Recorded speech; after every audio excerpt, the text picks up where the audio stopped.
안녕하십니까. 오늘부터 새롭게 시작하는 정력과 산책 시간입니다. 지금까지 여러분들과 함께 3년이라고 하는 긴 세월 동안 주역과 소통이라는 이름으로 개사상하편을 같이 공부해오고, 또 소통의 인문학이라는 이름으로 약 140강 내외로 주역 상하경을 같이 공부를 했습니다. 그래서 주역 공부에 이어서 한마디로 말씀드리면 지난번에 저희들이 공부한 내용은 주역 내용입니다. 그래서 주역 공부에 이어서 정력과 산책이라고 하는 이름으로 정력에 대해서 오늘부터 공부를 시작하고자 합니다. 주역보다는 정력은 내용이 훨씬 적습니다. 그렇지만 옹축된 단어를 쓰고 있고 굉장히 축약된 의미를 갖고 있기 때문에 다소 주역보다 어려움이 있을 수 있습니다. 그렇지만 저희들이 긴 세월을 통해서 주역 공부를 오랫동안 해왔기 때문에 그걸 기반으로 해서 정력을 차근차근하게 공부한다면 수월하게 정력의 언덕을 넘어설 수 있지 않는가 싶습니다.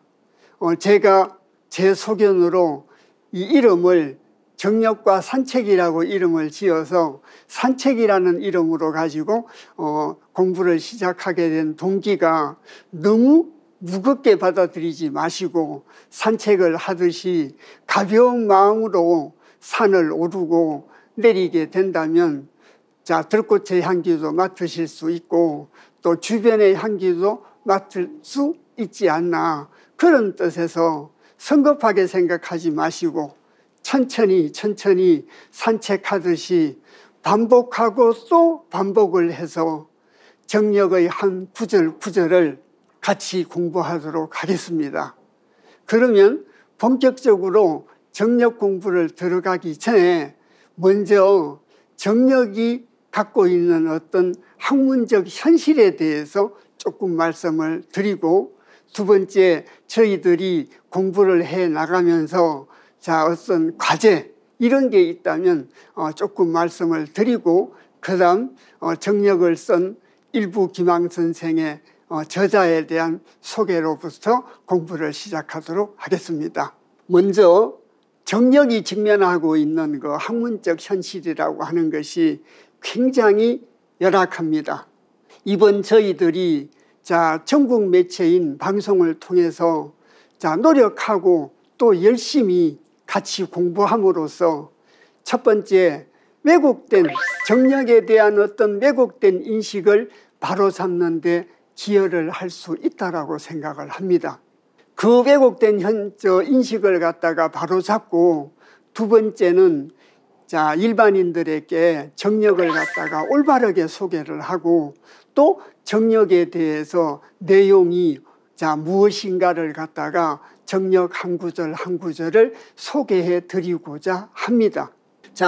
그리고 세 번째, 정력을 공부를 한 도반 선생님들에게는 정력의 어떤 정합성을 가지고 있는 학문적인 논거를 제시함으로써 어떤 정력의 구절에 대한 논거와 확신을 가질 수 있도록 하는데 능력은 없지만 최선을 다하고자 합니다. 그래서 정력의 일반화에 기여를 하고 정력에 대한 정합성을 가지고 있는 논거를 제시함으로써 정력에 대한 어떤 새로운 길을 열어가는데 작은아마 보탬이 되고자 합니다. 그래서 그동안 주역 공부를 통해서 전국에서 많은 여러분들이 성원해 주셨습니다. 정말로 진심으로 감사드립니다. 그래서 주역에 대해서 관심을 가지시고 또 같이 공부해 주신 것처럼 정력에 대해서도 관심을 가져주시고 질책해 주시고 격려해 주시기를 다시 한번 간절히 부탁 말씀드립니다. 그러면 정력의 저자인 일부 김항 선생의 소개로부터 내용에 들어가도록 하겠습니다.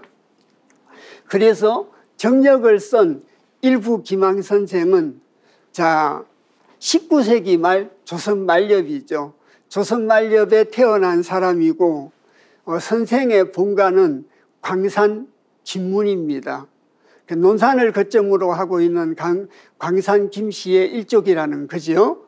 그리고 자는 도심이고 호는 일부입니다. 그리고 그의 출생지는 논산 양촌이 그의 출생지고 73세에 종명을 하시면서 논산 양촌에 지금 묻혀 계십니다.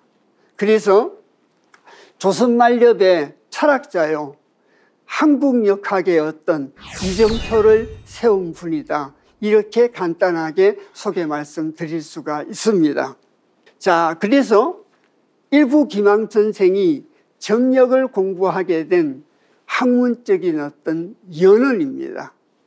일부 기망 선생은 논산군 양촌이라는 마을에 모촌 마을에 언거 중인 이웅규라는 선생님을 만나서 이웅규 선생의 문화에 들어가서 정력을 갖다가 공부를 하기 시작했습니다.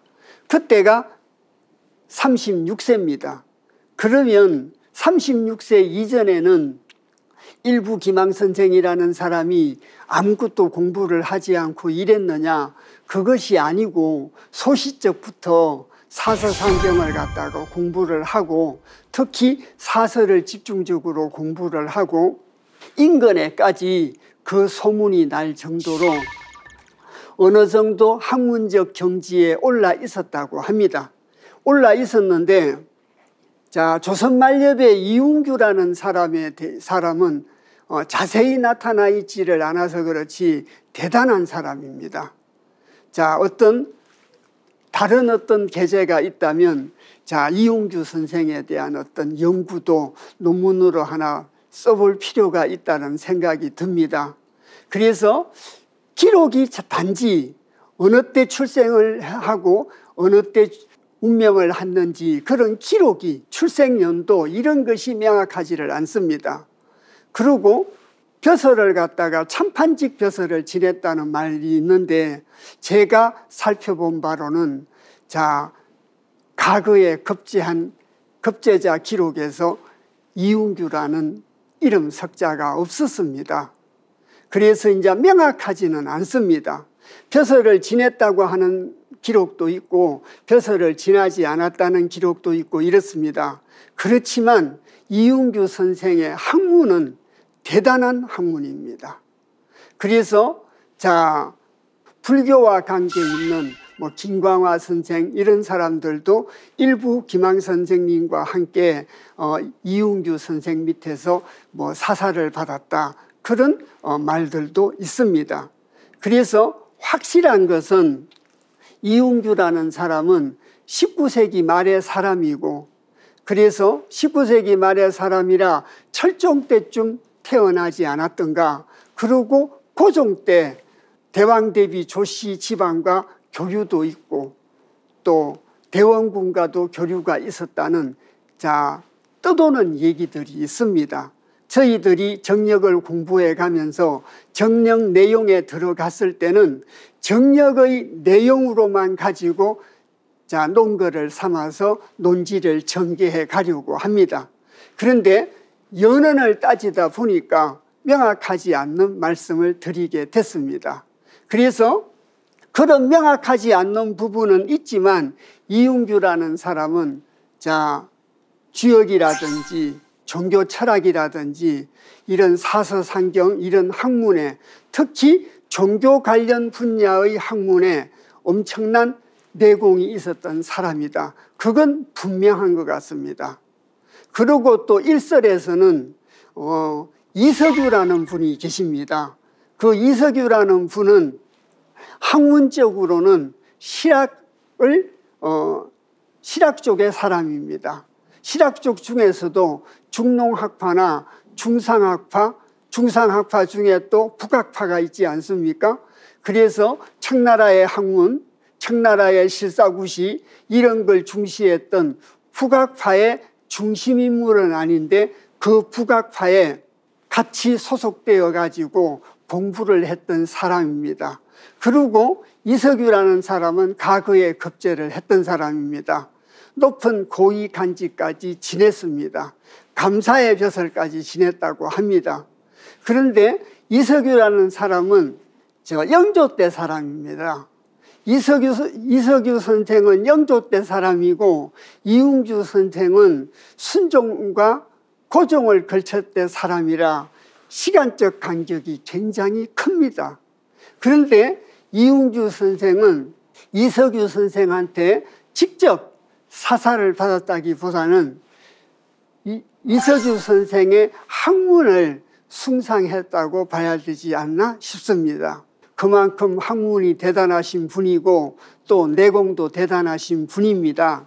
이런 분한테 36살에 입문을 해가지고 이웅주 선생한테 공부를 했다라고 합니다. 19세기라고 하는 것은 굉장히 혼란스러운 시기였지 않습니까? 그래서 이웅주 선생이 논산 양촌 오촌 마을에 언거를 하고 있는 이웅주 선생에게 수련을 받았다고 합니다. 일부 기망 선생이 이웅주 선생 문화에서 수련을 하고 수련의 과정에서 이웅주 선생한테 받았던 화두가 있습니다. 그게 일월변화의 명제인 영동천심월이라고 하는 겁니다. 일월의 변화라고 하는 것은 해일자, 달월자라 정력의 관점으로 말씀을 드리면 태양정사와 달정사를 보고 말합니다. 좀 성급한 얘기가 되겠습니다마는 정력에서 선천은 태양정사고 후천은 달정사라고 합니다. 그래서 일월변화라고 하는 그 명제를 전제로 한다는 것은 태양정사와 달정사를 전제로 하는 것이고 태양정사는 선천이고 달정사는 후천이라 이 일월변화라는 명제 안에서도 선후천의 변화라고 하는 그런 정력적인 의미를 갖다가 가지고 있습니다. 그것을 보다 더 구체적으로 영동천심월입니다. 그림자 영자에다가 움직일 동자입니다. 그림자가 움직인다는 거죠. 그림자가 움직이는데 하늘천자, 마음심자, 달월자라 천심월이라고 하는 영동천심월이라고 합니다. 천심월이라고 하는 것은 선천의 달이라고 합니다. 그래서 정력에서는 후천은 태양정사가 아니고 달정사로 이루어지기 때문에 초하루서부터 15일까지를 선천의 달정사 천심월이라고 합니다. 그리고 16일서부터 16일이 후천의 초하루가 돼가지고 후천의 달을 황심월이라고 합니다. 그래서 선천의 천심월에 그림자가 움직인다라고 하는 것은 곧 뭘 의미하느냐? 후천의 달이라고 하는 황심월을 의미한다는 겁니다. 천심월과 황심월에 대해서 정력의 본격적인 내용에 들어가서 구체적으로 말씀을 드리게 됩니다.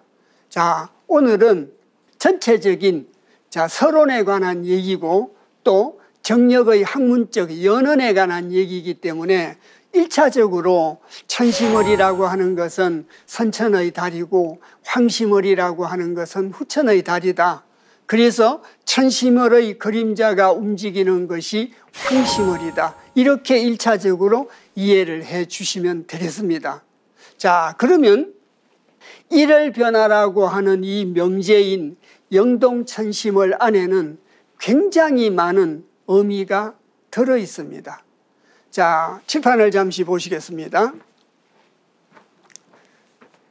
방금도 말씀드렸듯이 달정사의 변화다. 달정사의 변화라고 하는 것은 정력은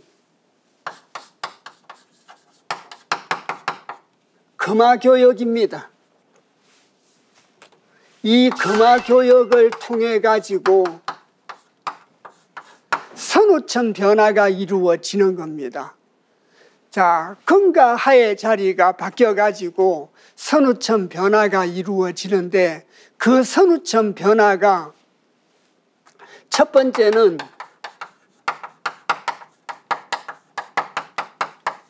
자연의 변화다. 이 자연의 변화 중에 방금 말씀드렸던 달정사의 얘기가 거론이 되는 겁니다. 이 달정사의 얘기가 거론이 되어서 선천의 달에서 후천의 달로 가고 천시머리의 그림자가 황시머리다. 그런 상관관계를 갖고 있다는 겁니다. 그래서 선천의 달정사라는 것은 초하루서부터 보름까지입니다. 후천의 달정사라고 하는 것은 후천달은 황시월로 16일에서 30일입니다. 정력의 6장에 가서 또 자세하게 설명 말씀드리겠습니다마는 선천의 달은 초생달에서 점점점 커집니다. 자, 초생달에서 점점점 커지는 보름달로 커지게 되고 후천의 달은 16일이 거의 보름달에 가깝겠죠.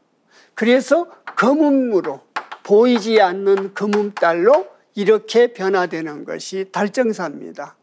그래서 선우천의 금화교역이라고 하는 것은 금과 화의 자리가 바뀌게 되고 이 바뀌는 과정에서 자연의 변화가 이루어져서 달정사가 이루어지는데 이 달정사, 선천달과 후천달의 상호관계를 선우천 변화의 원리를 설명하고 있고 내포하고 있는 것이 그것이 바로 영동천심월이 가지고 있는 깊은 의미 중에 하나라는 겁니다.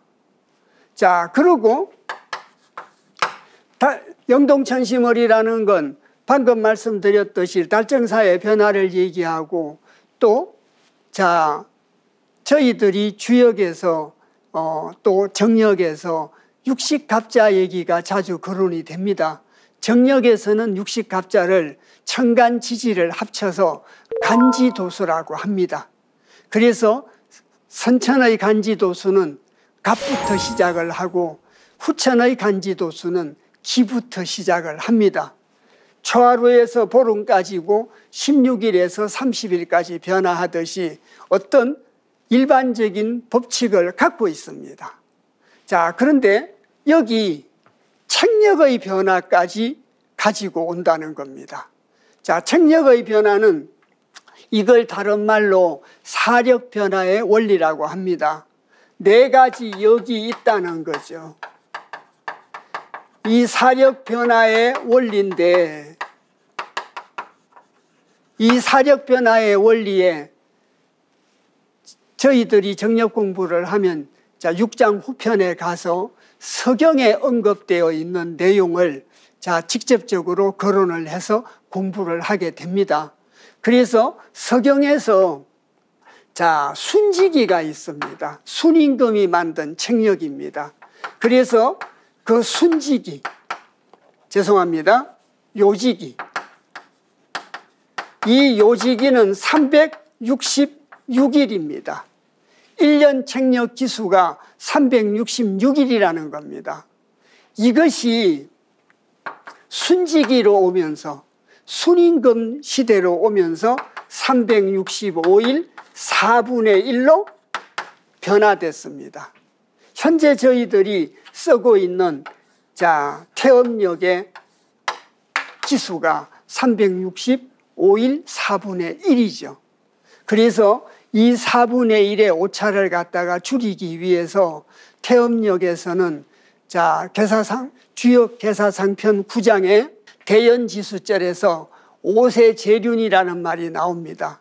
5년에 윤달이 2번 있다는 거죠. 5년에 윤달을 2번 끼워가지고 4분의 1의 오차를 조정하고 있고 태양력은 22월 달을 한 번은 28, 한 번은 29일로 해서 오차를 조절하고 있습니다. 그래서 이것이 만들어지게 된 배경에 대해서는 6장 후편에 가서 서경에 있는 내용과 더불어서 소상하게 말씀을 드리겠습니다. 지금 저희들은 일부 기망 선생이 이웅규 선생한테 받았던 화두였던 영동천심월에 대해서 공부를 하고 있습니다. 그래서 그 영동천심월이라고 하는 것이 선우천 변화 원리라고 하는 큰 의미를 갖다가 가지고 있고, 그 선우천 변화의 원리라고 하는 것은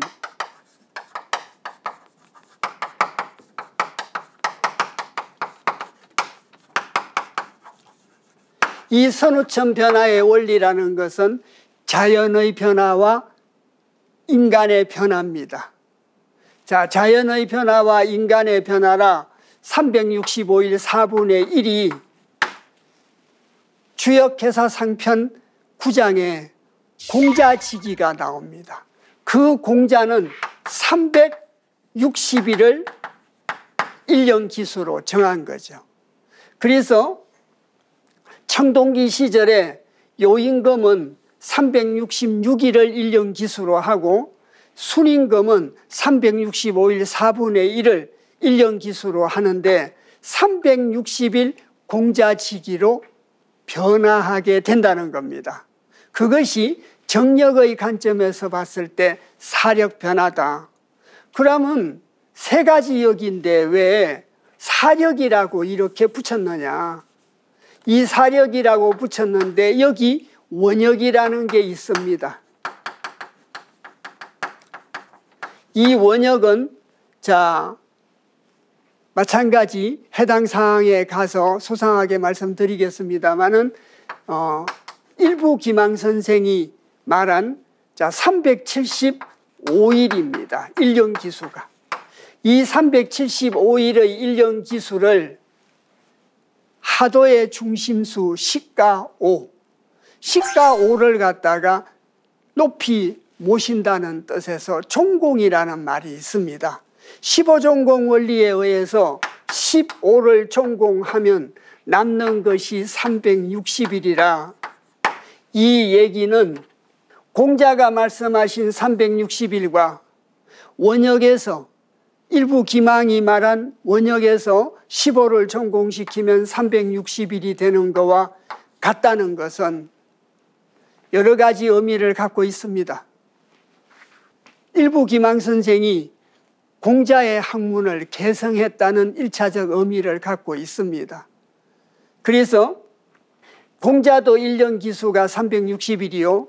자, 원역에서 15를 종공시키면 360일의 변화.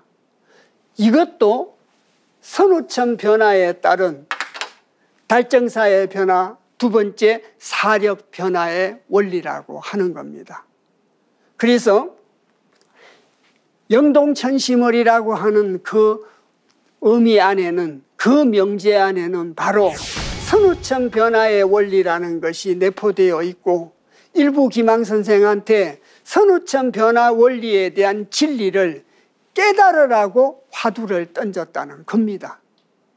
이해가 가셨습니까?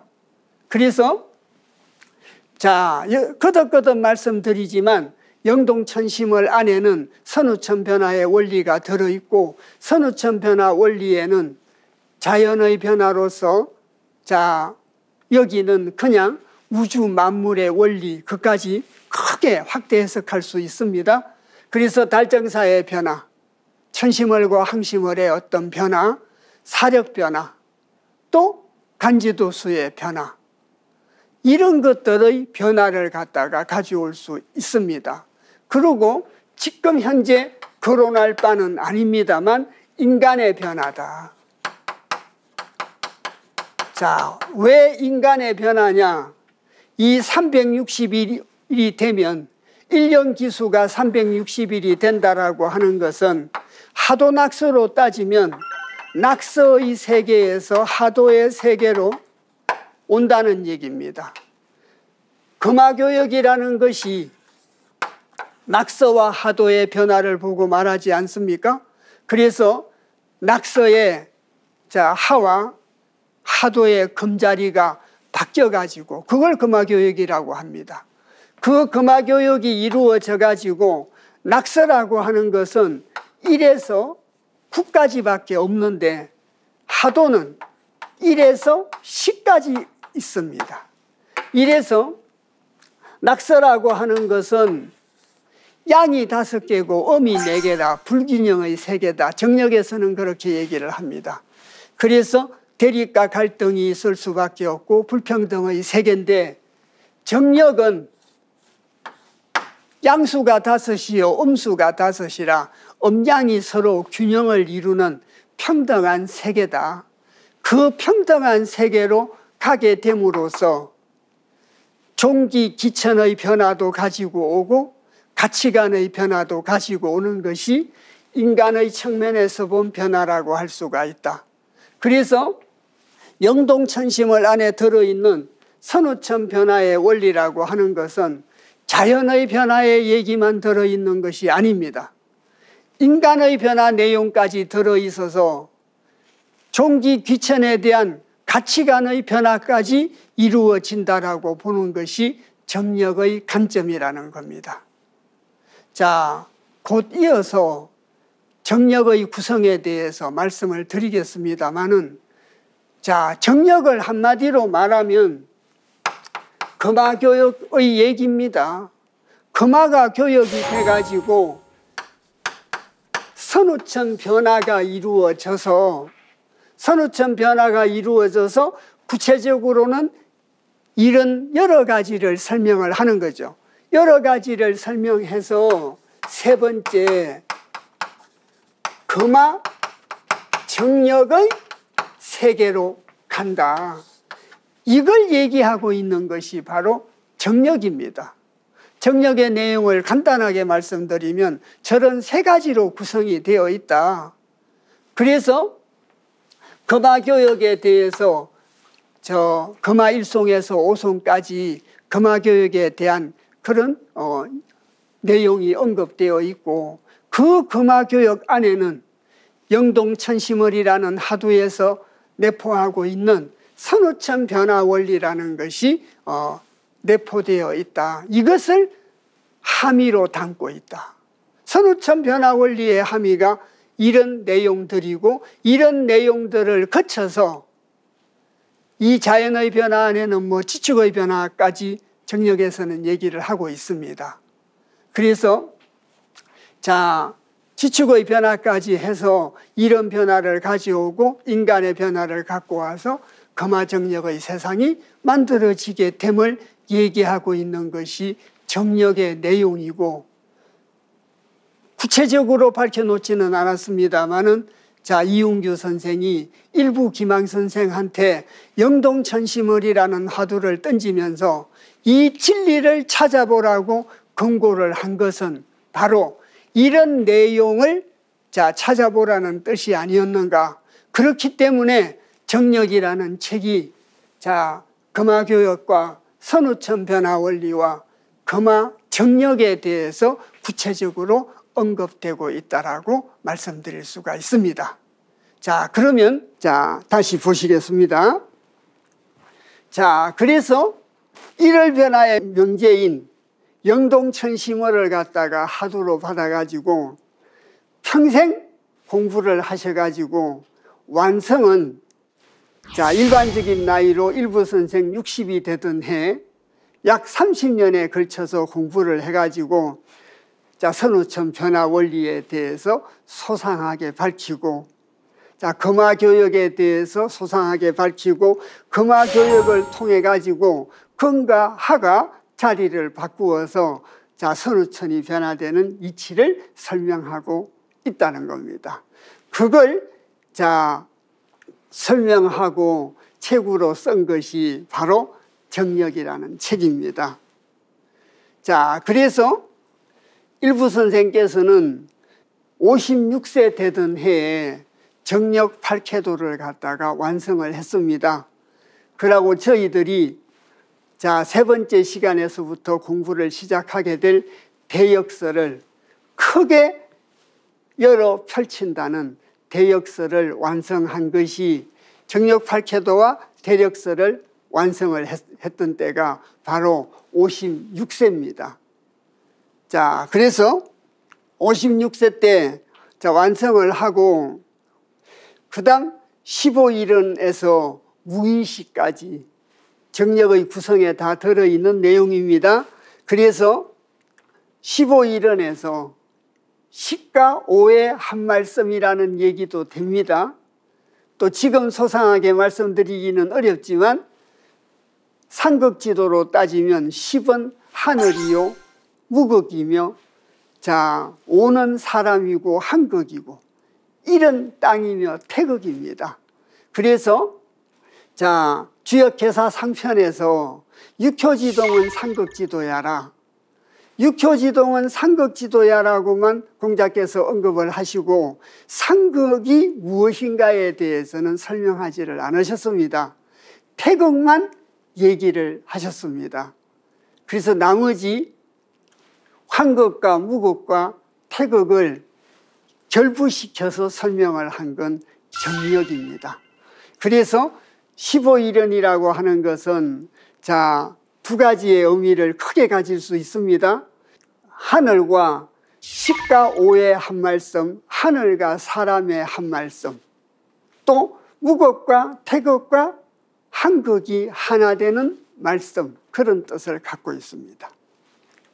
그러고 이제 무의시까지 완성을 하고 정력시, 포도시, 또 주역의 하편인 15일언, 11언까지 완성을 했습니다. 이때가 60살입니다. 주역을 구성하고 있는 대표적인 내용을 60에서 거의 완성을 이뤘습니다. 그러고 이제 1898년 향년 73세 때 운명을 하시게 된 겁니다. 그래서 36세에 이웅규 선생의 문화에 들어가서 정력을 갖다가 30년 동안 공부를 해가지고 정력을 완성했던, 그래서 정력의 저자인 자 일부 김항 선생의 학문적인 연언을 간단하게 설명 말씀을 드렸습니다. 그러면 정력의 구성은 어떻게 되어 있는가? 항상 저희들이 주역 공부할 때도 말씀을 드렸습니다마는 전체를 보고 부분을 볼 줄 알아야 이해가 빠르게 된다, 수없이 말씀을 드렸습니다. 그래서 전체를 먼저 이해를 하시고 부분을 이해를 해서 전체와 부분이 연결이 되었을 때 자 전체적인 이해, 전체와 부분을 어떤 유기적 관계를 이해할 수 있다라고 생각을 합니다. 자, 그래서 제가 산책이라는 이름을 넣게 된 것에 대해서 설명 말씀드리면서 한꺼번에 욕심내지 마시고 가벼운 마음으로 또 보고 오르고 내리면 들꽃의 향기를 맡을 수 있다, 이렇게 감히 말씀을 드렸습니다. 그런 마음으로 자주 정력책을 접하시고 이러면 빨리 자 이해를 할 수 있지 않겠나 싶습니다. 자, 그래서 정력의 구성은 크게 세 단계로 나누어 가지고 서문인 대역서와 상편이라고 할 수 있는 15일언과 하편이라고 할 수 있는 11일언이 있습니다. 이렇게 구성이 되어 있습니다. 그리고 부가적으로 자 하도낙서, 복희팔캐도, 운항팔캐도, 정력팔캐도, 식간 원도수, 자 그리고 후천의 책력인 24절기도까지 자 구성이 되어 있습니다. 이렇게 구성이 되어 있는 게 정력의 구성입니다. 자, 그러면 다시 보시면 대역서라고 하는 것은 크게 열어 제낀다는 뜻이라고 말씀을 드렸지 않습니까? 그래서 그것이 바로 서문입니다. 그 서문인 대역서의 내용에는 대역서 내용이 들어 있습니다. 두 번째는 일부 사실이 들어 있습니다. 그래서 일부 선생의 혈연과 어떤 학연의 내력에 대해서 설명한 것이 일부 선생 사실입니다. 그래서 세 번째는 일부 사적이라고 해서 일부 선생의 학문적인 공로를 찬양하고 있는 글을 내용으로 하고 있는 것이 바로 서문인 대역서입니다. 다시 말씀드리면 대역서 안에 대역서 내용이 있고 일부 사실 내용이 있습니다. 일부 사실 내용은 혈연의 내력과 학문의 내력을 설명했다고 말씀을 드렸습니다. 일부 사적은 일부 선생의 학문적인 공로를 설명하고 있는 것이 바로 일부 사적이다. 이렇게 세 가지로 구성되어 있는 것이 바로 서문입니다. 자, 그리고 15일언이라는 것은 정력의 상편입니다. 이 정력의 상편의 첫 번째가 금화 1송에서부터 금화 5송까지입니다. 그래서 금과 하가 자리를 바꾸게 되는 금화 교역을 여러 가지 내용을 또 옛날 고사까지 동원을 해서 1년 농사에까지 비유를 해가지고 금화 교역이 이루어지고 있음을 노래한 것이 바로 금화송입니다. 자, 금화송 다음에 일세주천 율려도수. 그래서 한 해 동안에 지구가 공존하게 되는 내용을 설명하고 있는 겁니다. 그것도 선우천 변화와 밀접한 관계를 갖고 있습니다. 그리고 하무상제은, 하무상제중은 거듭할 중자입니다. 그래서 자, 금화교역에 대해서 하느님의 별칭 중에 하나가 하무상제입니다. 자, 하느님에 대한 별칭에 대해서는 따로 공부를 하겠습니다만은, 자, 하옹이라고 불리기도 하고, 자, 하무상제, 방고 여러 가지로 불리고 있습니다.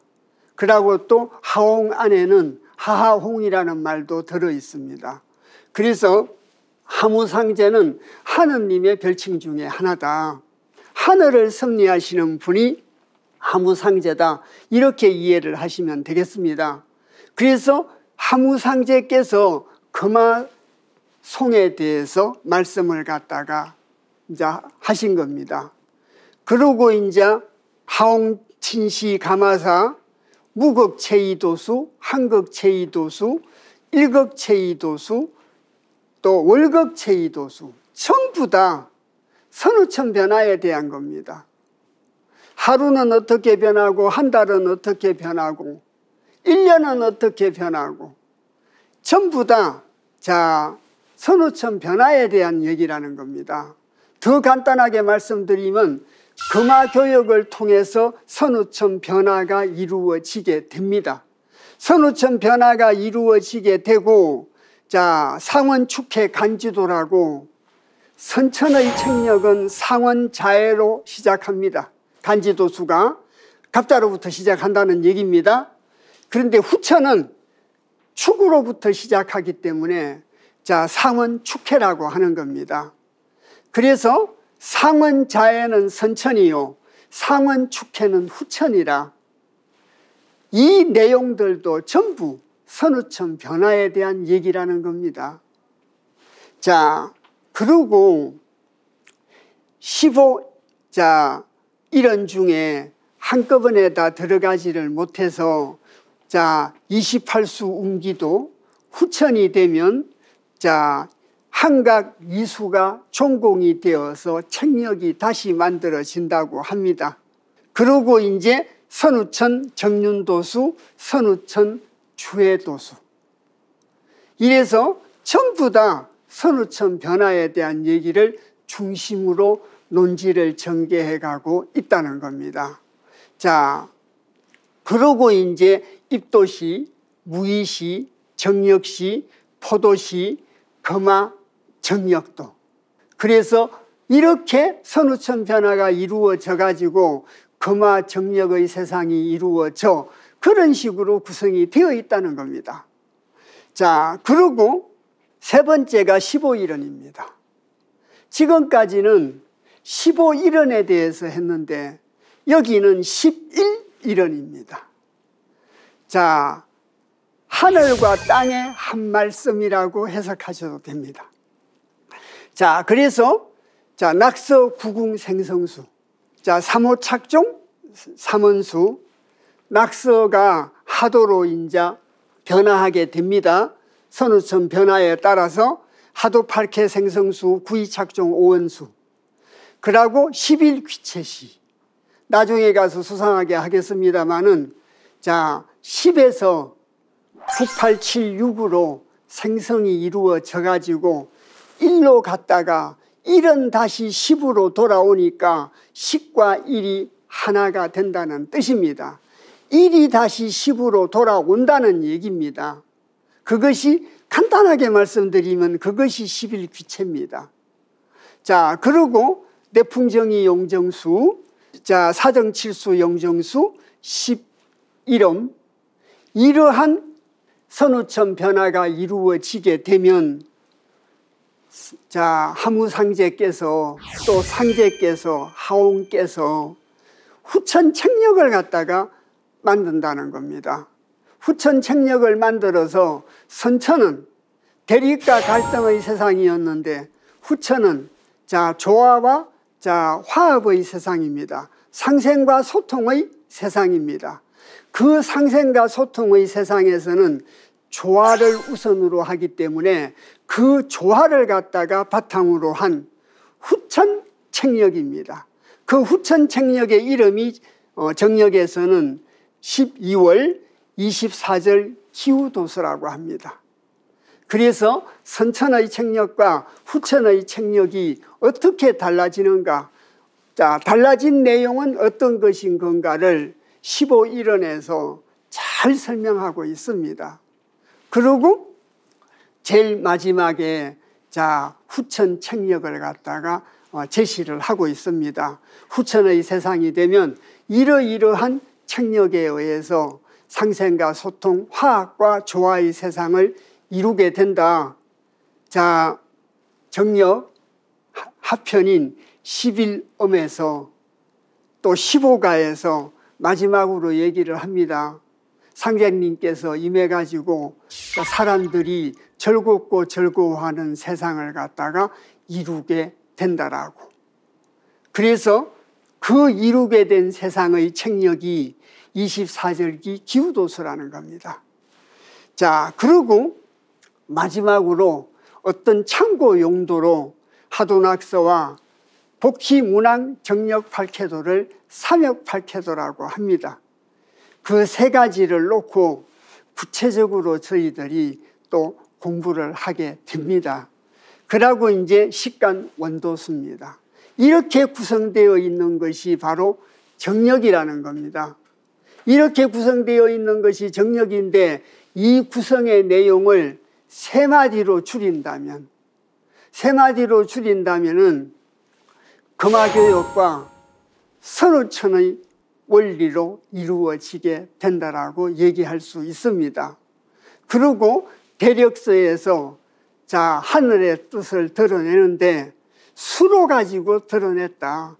그래서 역수에 대한, 천지 역수 원리에 대한 얘기를 언급하고 금화교역에 대한 걸 언급하고 선우천 변화 원리에 대한 걸 언급하고 있는 것이 바로 정력이다. 이렇게 이해를 하시면 되겠습니다. 정력에 대한 첫 공부를 시작했습니다.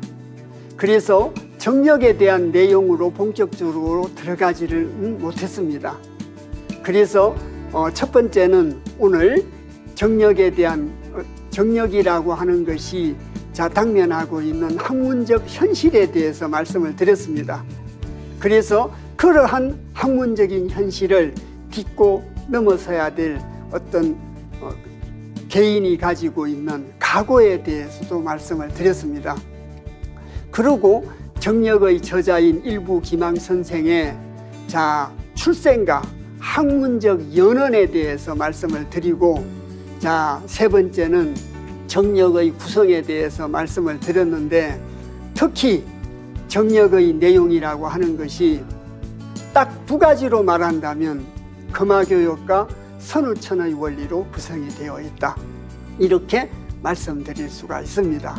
그래서 정력은 금화교역 원리와 선우천의 변화 원리를 갖다가 다양한 논거를 가지고 설명을 갖다가 하고 있구나. 이렇게 이해를 해주시면 되겠습니다. 자, 오늘 정력과 산책의 첫 시간이었습니다. 첫 시간을 같이 해주셔서 대단히 감사합니다.